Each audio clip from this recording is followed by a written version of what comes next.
ನಮಸ್ಕಾರ ಎಲ್ಲರಿಗೂ welcome back to the channel. ನೀವು ನೋಡ್ತಾ ಇದ್ದೀರಾ Anu's world Kannada channel. So after the long break ಮತ್ತೆ ವಿಡಿಯೋ ಶೇರ್ ಮಾಡೋಣ ಅಂತೇಳಿ ವಿಡಿಯೋನ ವಾಯ್ಸ್ ಓವರ್ ಮಾಡ್ತಾ ಇದ್ದೀನಿ. ಗೊತ್ತಿಲ್ಲ ಯಾವಾಗ ಶೇರ್ ಮಾಡ್ತೀನಿ ಅಂತ. ಸೊ ಈ ಒಂದು ಪರ್ಟಿಕ್ಯುಲರ್ ವ್ಲಾಗ್ ಬಂದು ರೆಕಾರ್ಡ್ ಮಾಡಿರೋದು May 3. ನನ್ನ ಮಾವನ ಮಗನ ಬಿಗ್ ರೂಟ ಫಂಕ್ಷನ್ಗೆ ಹೋಗ್ತಾ ಇದ್ದೀನಿ. ಸೊ ಅದ್ರದ್ದು ಗೆಟ್ ರೆಡಿ ವಿತ್ ಮೀ ಜೊತೆಗೆ ವ್ಲಾಗ್ ಮಾಡೋಣ ಅಂತ ಹೇಳಿ ರೆಕಾರ್ಡ್ ಮಾಡಿದ್ದೀನಿ. ಸೊ ಆದಷ್ಟು ಬೇಗ ಶೇರ್ ಮಾಡ್ತೀನಿ. ಸೊ ಹಾಗೆಯೇ ಟ್ರಿಪ್ ವ್ಲಾಗ್ಸ್ ಕೂಡ ನಾನು ಪೋಸ್ಟ್ ಮಾಡಬೇಕಂತ ಅಂದ್ಕೊಂಡಿದ್ದೀನಿ. ಸೊ ಇದಾದಮೇಲೆ back to back vlog post ಮಾಡಬೇಕಂತ ರೆಡಿ ಮಾಡ್ಕೊಂಡಿದ್ದೀನಿ. ಸೊ ನೋಡೋಣ ಹೆಂಗಾಗುತ್ತೋ ಹಂಗೆ. ಸೊ ಇವತ್ತು ನಾನು ವೇರ್ ಮಾಡಿರೋಂಥ ಸ್ಯಾರಿ ಬಂದು ನಾವು ಲಾಸ್ಟ್ ಟೈಮ್ ತಿರುಪತಿಗೆ ಹೋದಾಗ ಕಂಚಿನಲ್ಲಿ ನಾನು ಸ್ಯಾರೀಸ್ ತೊಗೊಂಡಿದ್ದೆ, ಆಲ್ರೆಡಿ ವ್ಲಾಗಲ್ಲಿ ತೋರಿಸಿದ್ದೆ. ಸೊ ಆ ಸ್ಯಾರಿನ ಇವತ್ತು ನಾನು ವೇರ್ ಮಾಡಿದ್ದೀನಿ. ಇದು ಬಂದು ಕೈಂಡ್ ಆಫ್ ಲೆಮನ್ ಯೆಲ್ಲೋ ಅಂತಲೂ ಹೇಳೋಕ್ಕಾಗಲ್ಲ, ಮೇಥಿ ಯೆಲ್ಲೋ ಅಂತಲೂ ಹೇಳೋಕ್ಕಾಗಲ್ಲ, ಸ್ವಲ್ಪ ಮಿಕ್ಸ್ ಇದೆ. ಜೊತೆಗೆ ಇದಕ್ಕೆ grey wine colour matching blouse, ಹಾಗೆಯೇ ಸ್ಯಾರಿನಲ್ಲೂ ಕೂಡ ತುಂಬ ಚೆಕ್ಸ್ ಪ್ಯಾಟ್ರನಲ್ಲಿ ಪ್ರಿಂಟ್ಸ್ ಇದೆ. ಸೊ ನನಗೆ ಪರ್ಸ್ನಲ್ ಫೇವ್ರೆಟಾಗಿ ನೋಡಿದ ತಕ್ಷಣ ತೊಗೊಂಡಿದ್ದು ಸ್ಯಾರಿ ಇದು. ತುಂಬ ಜನ ಇಷ್ಟಪಟ್ಟರು ಕೂಡ ಸ್ಯಾರಿ ಚೆನ್ನಾಗಿದೆ ಅಂತ. ಸೊ ಈ ಒಂದು ಪರ್ಟಿಕ್ಯುಲರ್ ಹ್ಯಾಂಡ್ ವರ್ಕ್ ಬ್ಲೌಸ್ ಬಂದು ನನ್ನ ಬೊಟಿಕಲ್ಲೇ ಮಾಡಿಸ್ಕೊಂಡಿರೋದು. ಅದಕ್ಕೆ ಕಾಂಬಿನೇಷನ್ ಆಗಿ ಪರ್ಲ್, ಜರ್ದೋಸಿ, ಥ್ರೆಡ್ ವರ್ಕ್ ಎಲ್ಲ ಮಾಡಿಸ್ಕೊಂಡಿದ್ದೀನಿ. ಹಾಗೆ ಒಂದು ವಿಷಯ ಏನು ಹೇಳಬೇಕಂದ್ರೆ, ತುಂಬ ದೂರಗಳಿಂದ ಬೊಟಿಕ್ ಆರ್ಡರ್ಸ್ನ ಕೊಡ್ತಾಯಿದ್ದೀರಾ. ನಾನು ಎಕ್ಸ್ಪೆಕ್ಟ್ ಮಾಡದೇ ಇರೋವಂಥ ರೀತಿಯಲ್ಲಿ ಬೊಟಿಕ್ ಆರ್ಡರ್ಸ್ ಬರ್ತಾಯಿದೆ. ಒಂಥರ ಅದು ಏನೋ ಖುಷಿ ಅನಿಸುತ್ತೆ, ಆ್ಯಸ್ ವೆಲ್ ಆ್ಯಸ್ ರೆಸ್ಪಾನ್ಸಿಬಿಲಿಟಿ ಅನಿಸುತ್ತೆ. ಸೊ ವ್ಲಾಗ್ ಪೋಸ್ಟ್ ಮಾಡದಿರೋದಕ್ಕೆ ಮೇಯ್ನ್ ರೀಸನ್ನೇ ಬೊಟಿಕ್ ಕೆಲಸ. ಹಾಗೆ ಬ್ಯಾಂಗ್ಳೂರಿಂದ orders, hand work blouses orders ತುಂಬ ಕಡೆ, ಹಾಸನಿಂದ ಬಂದಿದ್ದೀರಾ, ತುಂಬ ಬೇರೆ ಬೇರೆ ಊರುಗಳಿಂದ ಎಲ್ಲ. ಅದು ಆಫ್ಲೈನ್ ವಿಸಿಟ್ ಮಾಡಿಕೊಡ್ತೀರಲ್ಲ, ಅದು ತುಂಬ ಖುಷಿ ಅನಿಸುತ್ತೆ. Thank you so much. ಹಾಗೆಯೇ ಇಲ್ಲಿ ನಾನು ಮೇಕಪ್ ಮಾಡೋದು ಎಕ್ಸ್ಪ್ಲೈನ್ ಮಾಡಬೇಕು ಅಂತಲೇ ವ್ಲಾಗ್ ರೆಕಾರ್ಡ್ ಮಾಡಿದೆ. ಸ್ಟಾರ್ಟಿಂಗ್ ನಾನು ಫೇಸ್ ವಾಶ್ ಅಂದರೆ ಸ್ನಾನನೇ ಮಾಡಿದ್ನಲ್ಲ, ಫೇಸ್ ವಾಶ್ ಏನೂ ಮಾಡಿಲ್ಲ, ಡೈರೆಕ್ಟ್ ಮಾಯ್ಶ್ಚರೈಸರ್ ಯೂಸ್ ಮಾಡಿದ್ದೀನಿ. ಸೆಟಾಫಿಲ್ ಮಾಯ್ಶ್ಚರೈಸರ್ ಯೂಸ್ ಮಾಡ್ತಾಯಿದ್ದೀನಿ, ಯಾಕಂದರೆ ಇತ್ತೀಚೆಗೆ ಸ್ಕಿನ್ ತುಂಬ ಡ್ರೈ ಆಗೋಗ್ಬಿಟ್ಟಿತ್ತು. ಸೊ ಸೆಟಾಫಿಲ್ ಯೂಸ್ ಮಾಡಿದ್ಮೇಲೆ ಪರವಾಗಿಲ್ಲ. ಅದಾದಮೇಲೆ ನಾನು ಫಾರೆವರ್ 25 ನನ್ನ ಶೇಡ್ ಫೌಂಡೇಶನ್ ಯೂಸ್ ಮಾಡಿದ್ದೀನಿ. ಹಾಗೆಯೇ ಇದು ಶುಗರ್ ಅವ್ರದ್ದು ಒಂದು ಮಾಯ್ಶ್ಚರೈಸರ್ ಬರುತ್ತೆ, ಅದರಲ್ಲಿ ಸ್ವಲ್ಪ ಹೈಲೈಟರ್ ಫೀಲ್ ಕೊಡುತ್ತೆ. ಅದು ಸ್ಕಿನ್ ಸ್ವಲ್ಪ ಶೈನಿಂಗ್ ಬರುತ್ತೆ. ಸೊ ಅದನ್ನು ಕೂಡ ಸ್ವಲ್ಪ ಮಿಕ್ಸ್ ಮಾಡಿ ಫೌಂಡೇಶನ್ ಜೊತೆಗೆ ಹೈಲೈಟರ್ ಥರ ಅದೇ ಫೌಂಡೇಶನಲ್ಲೇ ಮಿಕ್ಸ್ ಮಾಡಿ ಅಪ್ಲೈ ಮಾಡಿದ್ದೀನಿ. ಸೊ ಇದು ಯಾವುದು ನಾನು ಪರ್ಸ್ನಲ್ ಯೂಸಿಗೆ ತಗೊಂಡಿರೋದಲ್ಲ, ಪಾರ್ಲರಲ್ಲಿ ಏನಿರುತ್ತೆ ಅದನ್ನು ನಾನು ಇವತ್ತು ಫಂಕ್ಷನ್ಗೆ ಅಂತ ತೊಗೊಂಬಂದು ಅಪ್ಲೈ ಮಾಡ್ಕೊತಾಯಿದ್ದೀನಿ ಅಷ್ಟೇ. ಸೊ ಇವಾಗ ನೀಟಾಗಿ ಬ್ಲೆಂಡ್ ಮಾಡಿದ್ದೀನಿ, ನೋಡ್ಬೋದು. ಸೊ ನಾನು ಲೈಟ್ ಬೆಳಕಲ್ಲಿ ತೋರಿಸೋಣ ಅಂದ್ಕೊಂಡೆ, ಬಟ್ ಅದಿನ್ನೂ ಟ್ರೈಪಾಡೇ ಕವರ್ ಆಗ್ತಾಯಿದ್ರಿಂದ ನೀಟಾಗಿ ಪ್ರಾಪರಾಗಿ ಬೆಳಕು ಬೀಳ್ತಾ ಇರಲಿಲ್ಲ ಫೇಸ್ ಮೇಲೆ. ಸೊ ನೆಕ್ಸ್ಟು ನಾನಿಲ್ಲಿ ಕಾಂಪ್ಯಾಕ್ಟ್ ಯೂಸ್ ಮಾಡ್ತೇನೆ ನೋಡಿ. ಎಲ್ಲ ವ್ಯಾನಿಟಿ ಬ್ಯಾಗಿಂದ ತೆಗೆದು ಅಪ್ಲೈ ಮಾಡ್ಕೊತಿದ್ದೀನಿ. ಬಿಕಾಸ್ ನಾನು ನಾಳೆ ಫಂಕ್ಷನ್ ಅಂತ ನನ್ನ ಮೇಕಪ್ ಕಿಟ್ ಸಲೂನಲ್ಲಿ ಇದೆಯಲ್ಲ, ಸೊ ಅದರಲ್ಲಿ ಏನೆಲ್ಲ ಇತ್ತು ಅದರಲ್ಲಿ ಬೇಕಾಗಿರೋದು ಮಾತ್ರ ತೊಗೊಬಿಟ್ಟು ಬಂದಿದ್ದೆ. ನಾನು ಯಾವುದೂ ಇದನ್ನು ಮನೇಲಿ ಯೂಸ್ ಮಾಡಲ್ಲ ಗೈಸ್. ಆಮೇಲೆ ಇಲ್ಲಿ ಮ್ಯಾಕ್ದು ಕಾಂಪ್ಯಾಕ್ಟ್ ಪೌಡರ್ ಏನಿತ್ತು ಅದನ್ನು ಅಪ್ಲೈ ಮಾಡ್ಕೊತಿದ್ದೀನಿ, ನನ್ನ ಶೇಡ್ ಏನಿದೆ ಅದು. ಸೊ ಅದನ್ನು ಅಪ್ಲೈ ಮಾಡಿ ನನ್ನ ಮೇಕಪ್ನ ಫಿನಿಷ್ ಮಾಡಿದ್ದೀನಿ. ತುಂಬ ದಿನದಿಂದ ನಾನು ನೋಡ್ಕೊಂಡಿಲ್ಲದೆ ಇರೋ ಕಾರಣ ಮೊಬೈಲಲ್ಲಿ ಸ್ಪೇಸು ಹೊಟ್ಟೋಗ್ಬಿಟ್ಟಿತ್ತು, ಪೂರ್ತಿ ಮೇಕಪ್ ರೆಕಾರ್ಡ್ ಮಾಡೋಕ್ಕಾಗಿಲ್ಲ. ಸೊ ಗೈಸ್ ಫೈನಲಿ ಈ ಥರ ರೆಡಿಯಾಗಿದ್ದೀನಿ. ಹೇರ್ ಸ್ಟೈಲ್ ಏನೋ ಮಾಡ್ಕೊಂಡಿಲ್ಲ, ಅಲ್ಲೇ ನಮ್ಮ ಮನೆಗೆ ಹೋಗಿ ಮಾಡ್ಕೊಂಡು ಆಮೇಲೆ ಅಲ್ಲಿಂದ ಹೋಗೋಣ ಅಂತ ಅಂದ್ಕೊಂಡಿದ್ದೀನಿ. ಯಾಕಂದರೆ ಇನ್ನೂ ಕೂದಲು ಸ್ವಲ್ಪ ವೆಟ್ಟಿದೆ, ಡ್ರೈ ಆಗಿಲ್ಲ ಪೂರ್ತಿ. ಸೊ ಅದಕ್ಕೋಸ್ಕರ ನೀಟಾಗಿ ನಮ್ಮ ಮನೆಗೆ ಹೋಗಿ ಅಲ್ಲಿಂದ ನಾನು ಚೌಟ್ರಿಗೆ ಹೋಗ್ಬೇಕಂತ ಅಂದ್ಕೊಂಡಿದ್ದೀನಿ. ಸೊ ಫೈನಲಿ ಸಿಂಪಲಾಗಿ ರೆಡಿ ಆಗ್ತಿದೆ. ಬಿಗ್ ರೂಟ ಅಲ್ವಾ, ಅದಕ್ಕೆ ನಮ್ಮ ಸೋದರ ಮಾವನ ಮಗಂದು ನಿನ್ನೆ ಮದುವೆ ಇತ್ತು, ಹೋಗ್ಬೇಕಾಗಿತ್ತು, ಹೋಗೋಕ್ಕಾಗಿರಲಿಲ್ಲ. ಸೊ ಅದಕ್ಕೆ ಶುಭು ಈ ಥರ ರೆಡಿಯಾಗಿದ್ದಾರೆ. ಹಾಯ್ ಯಶು ನಮ್ಮ ಮನೆಯಲ್ಲೇ ಇದ್ದಾನೆ, ಒಂದು 4-5 ಡೇಸ್ ಆಯಿತು ಹೋಗಿ. ಸೊ ಅವನ್ನ ಕರ್ಕೊಬರೋದು ಒಂದು ಮೇಜರ್ ರೀಸನ್ನು, ಜೊತೆಗೆ ಹಂಗೆ ಏನು ಮುಗಿಸ್ಕೊಂಬಿಟ್ಟು ಬರೋಣ ಅಂತ ಅಷ್ಟೇ. ಸೊ ಬನ್ನಿ ಕೊಡೋಣ. ಸೊ ಗೈಸ್ ಫೈನಲಿ ನಾವು ಬೇಗ ಬ್ರೇಕ್ಫಾಸ್ಟ್ ಮಾಡಿದ್ವಿ. ಇವಾಗ ಹೋಗ್ತಾ ಇದ್ದೀವಿ, ಆಲ್ಮೋಸ್ಟ್ ಚನ್ನಪಟ್ಟಣ ಬಿಟ್ಟಿದ್ದೀವಿಲ್ಲ.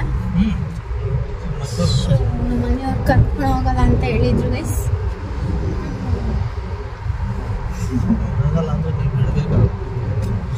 ನಾನು ಯಾವ ಫಂಕ್ಷನ್ಗೂ ಯೂಶ್ವಲಿ ಹೋಗಲ್ಲ, ಗೊತ್ತಿನ ಹೋಯ್ತಿನ ಕರೆಕ್ಟಾಗಿ ಹೇಳ್ಬೇಕು. ಅಂದರೆ ನಮ್ಮೂರಲ್ಲಿ ಯಾವುದಾದ್ರೂ ಇದ್ದರೆ ತೀರಾ ಹತ್ರ ಇದ್ದರೆ ಹೋಗ್ತೀನಿ, ಇಲ್ಲಾಂದರೆ ಅಷ್ಟಾಗಿ ನಾನು ಹೋಗಲ್ಲ. ಅದು ಬಿಟ್ಟರೆ ಇವತ್ತು ನಮ್ಮ ಸೋದರ ಮಾವನೇ ಅವ್ರ ಮನೆ ಲಾಸ್ಟ್ ಫಂಕ್ಷನ್ ಇದು, ಹೋಗಿಲ್ಲ ಅಂತ ನಾನು ಅನ್ಕೋತಾರೆ. ಸೊ ಅದಕ್ಕೆ ಸುಬ್ಬು ಹಿಂದೆ ಕೂರಿಸಿದ್ದೀನಿ, ಯಾಕೆಂದರೆ ನಾನು ಸೀರೆ ಎಲ್ಲ ಹಾಳು ಮಾಡ್ತಾ ಇದ್ದ, ಅದಕ್ಕೆ ಹಿಂದೆ ಕೂರಿಸಿದ್ದೀನಿ, ಹಿಂದೆ ಹಾಕಿದ್ದೀನಿ ಸುಬ್ಬು. ನಾಚಿಕೆ. ಸೊ ಯಶೋತ್ ಬಟ್ಟೆ ತಗೊಂಡಿದ್ದೀನಿ, ಯಶುವಿಂದನೇ ನಾವು ಇವತ್ತು ಮೇನ್ ರೀಸನ್ ಹೋಗೋಕ್ಕೆ. ಸೊ ಅವನು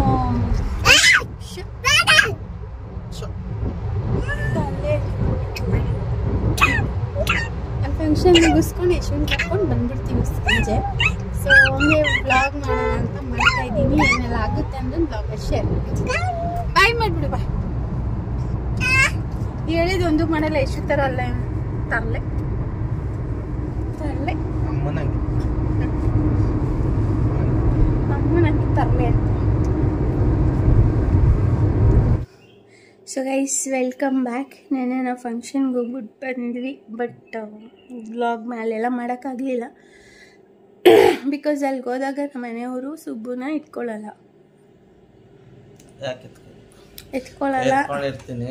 ಆಮೇಲೆ ನನಗೆ ಫ್ರೀ ಇರಲ್ಲ ಫೋನ್ಗೆ ಇಟ್ಕೊಳ್ಳೋಕ್ಕೆ, ಅದಕ್ಕೆಲ್ಲ ಫ್ರೀ ಇರಲ್ಲ. ಅವನಂತೂ ಒಂದು ಕಡೆ ನಿಂತು ಜಾಗದಲ್ಲಿ ನಿಲ್ಲಲ್ಲ, ಅವನಿಂದೆ ಓಡೋಗೋದೇ ಆಯ್ತಾ ಇರ್ತದೆ. ಅದಕ್ಕೆ ನಾನು ವಿಡಿಯೋ ಮಾಡೋಕ್ಕಾಗಿಲ್ಲ. ಸೊ ಇಷ್ಟು ದಿನ ವ್ಲಾಗ್ ಪೋಸ್ಟ್ ಮಾಡಿರೋದಕ್ಕೆ ಮೇನ್ ರೀಸನ್ ಏನು ಗೊತ್ತಾ? ಯಾರೊಬ್ಬರು ಮೆಸೇಜ್ ಮಾಡಿದ್ರು ಯಶ್ವಶನ್ ನಂಬರ್ಗೆ. ಅಕ್ಕ ಯಾರೋ ಹೇಳಿದ್ರು, ನಿಮಗೂ ವಿಶ್ವಣ್ಣಂಗೂ ಡಿವೋರ್ಸ್ ಆಗಿದೆಯಂತೆ, ಅದಕ್ಕೆ ವ್ಲಾಗ್ ಮಾಡ್ತಾ ಇಲ್ಲಂತೆ. ಹೌದಾ? ನಮಗೆ ಗೊತ್ತಿಲ್ಲ ಈ ವಿಷಯ. ನಿಮಗೆ ಗೊತ್ತಾ? ನಮ್ಗೆ ಗೊತ್ತಾ. ಖುಷಿ ಆಯ್ತಾ? ಖುಷಿ. ನನಗೆ ಶಾಕ್ ಆಗುತ್ತೆ, ಯಾರಪ್ಪ ಹಿಂಗೆಲ್ಲ ಹೇಳ್ತವ್ರೆ ಅಂತ. ಅಯ್ಯೋ ದೇವ್ರೆ, ಏನಕ್ಕೆ ಹಾಕಿಲ್ಲ ಬ್ಲಾಗ್ಸು? ಅಂಗಡಿಲಿ ಬಿಸಿ ಅಷ್ಟೇ, ಇನ್ನೇನು ಮೇಜರ್ ರೀಸನ್ ಏನೂ ಇಲ್ಲ. ಅದೆಲ್ಲ ಆಗಲ್ಲ ನಮ್ಮ ಮನೇಲಿ. ನಮ್ಮಿಬ್ರು ಅದು ಏನೂ ಗೊತ್ತಿಲ್ಲ, ನಮ್ಮಿಬ್ರು ಮಧ್ಯ ಅದೆಲ್ಲ ಆಗಲ್ಲ ಗೈಸ್. ಆರಾಮಾಗಿದ್ದೀವಿ, ಖುಷಿಯಾಗಿದ್ದೀವಿ. ಯಾಕೆ ಈ ಥರ ರೂಮರ್ಸ್ ಸ್ಪ್ರೆಡ್ ಮಾಡ್ತಾ ಇದ್ದೀರಾ ಅಂತ ಗೊತ್ತಿಲ್ಲ. ಯಾರು ಹೇಳಿದ್ರು ಅಂದರೆ, ಯಾರು ಹೇಳಿದ್ರು ಅಕ್ಕ ಅಂತಾರೆ.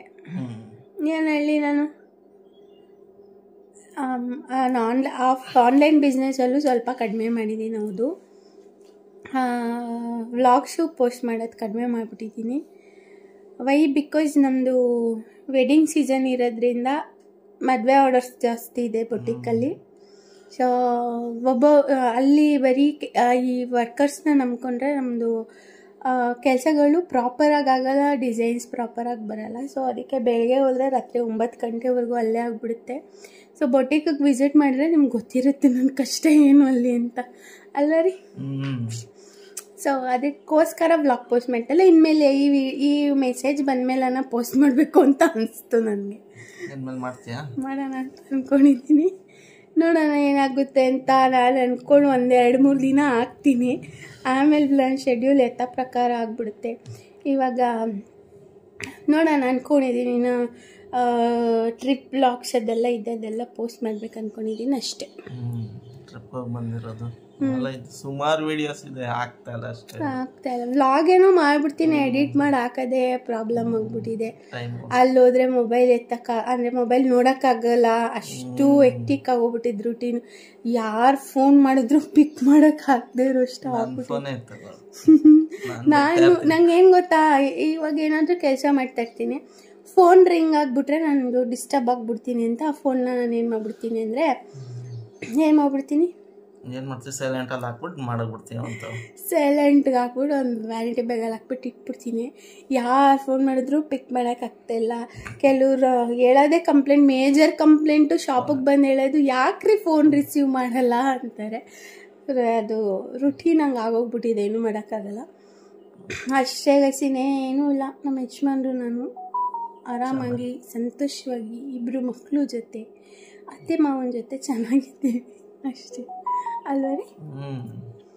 ಓಕೆ ಗೈಸ್, ಈ ವ್ಲಾಗ್ನ ಇಲ್ಲಿಗೆ ಎಂಡ್ ಮಾಡ್ತಾ ಇದ್ದೀನಿ. ನೆನ್ನೆ ಯಶುನ್ ಕರ್ಕೊಬಂದು ನಮ್ಮ ಅತ್ತೆ ಮಾವಂಗೆ ಸಮಾಧಾನ ಪಡಿಸ್ಬಿಟ್ಟಿದ್ದೀನಿ. ಫಸ್ಟು ನಾನು ಅವ್ರಿಗೆ ಪ್ರಾಬ್ಲಮ್ ಆಗೋಗ್ಬಿಟ್ಟಿತ್ತು. ಅವನು ಅಡಿಕ್ಟ್ ಆಗಿರೋದ್ಕಿಂತ ನಮ್ಮ ಅತ್ತೆ ಮಾವ ಅಡಿಕ್ಟ್ ಆಗ್ಬಿಟ್ಟವ್ರು. ಅವನಿಗೆ ಪಕ್ಕದಲ್ಲಿಲ್ಲ ಅಂತ ನಿದ್ದೆ ಬರ್ತಾ ಇರ್ಲಿಲ್ವಂತೆ. ನಮ್ಮಮ್ಮ ಮನೇಲಿ ಅವನು ಹುಟ್ಟಾಗಿಂದ ಇವಾಗಲೇ 3 ದಿನ ಬಿಟ್ಟಿರೋದು ಅವನೊಬ್ಬನೇ. ಅದಕ್ಕೆ ಅಷ್ಟು ಕಷ್ಟಪಟ್ಟಿದ್ದು ಕರ್ಕೊಬನ್ನಿ. ಅವನೇನು ಮಾಡ ನನಗೆ ಫೋನ್ ಮಾಡಿಲ್ಲ, ನಮ್ಮ ಮಾವಂಗೆ ಫೋನ್ ಮಾಡ್ಬಿಟ್ಟು ಹತ್ಬಿಟ್ಟು ಅವನೇ ಅದೇನಾಯಿತು ಅದೇನು ಕಥೆನೋ. ಅದಕ್ಕೆ ಹೋಗಿ ಕರ್ಕೊಬಂದ್ಬಿಟ್ಟು ಬಿಟ್ಬಿಟ್ಟಿದ್ದೀನಿ. ನನ್ನ ದೊಡ್ಡ ಮಗನ ನಮ್ಮ ಮಾವಂಗೆ ದತ್ತಕ್ಕೆ ಕೊಟ್ಟಿದ್ದೀನಿ, ನನ್ನ ಚಿಕ್ಕ ಮಗು ನಮ್ಮ ಅತ್ತೆಗೆ ದತ್ತಕ್ಕೆ ಕೊಟ್ಟಿದ್ದೀನಿ. ಅಷ್ಟೇ ಫ್ರೆಂಡ್ಸ್, ಈ ವ್ಲಾಗ್ನ ಇಲ್ಲಿಗೆ ಎಂಡ್ ಮಾಡ್ತಾ ಇದ್ದೀನಿ. ಈ ವ್ಲಾಗ್ ಇಷ್ಟ ಆಗಿದ್ದರೆ ಲೈಕ್ ಮಾಡಿ, ಶೇರ್ ಮಾಡಿ. ಹೊಸದಾಗಿ ನೋಡ್ತಾರೆ ಚಾನಲ್ ಸಬ್ಸ್ಕ್ರೈಬ್ ಮಾಡ್ಕೊಂಡು ನೋಡಿ. ನಿಮ್ಮ ಅನಿಸಿಕೆ ಅಭಿಪ್ರಾಯಗಳನ್ನ ಕಮೆಂಟ್ ಸೆಕ್ಷನಲ್ಲಿ ತಿಳಿಸ್ಬೋದು. Thanks for watching. ನಮಸ್ಕಾರ.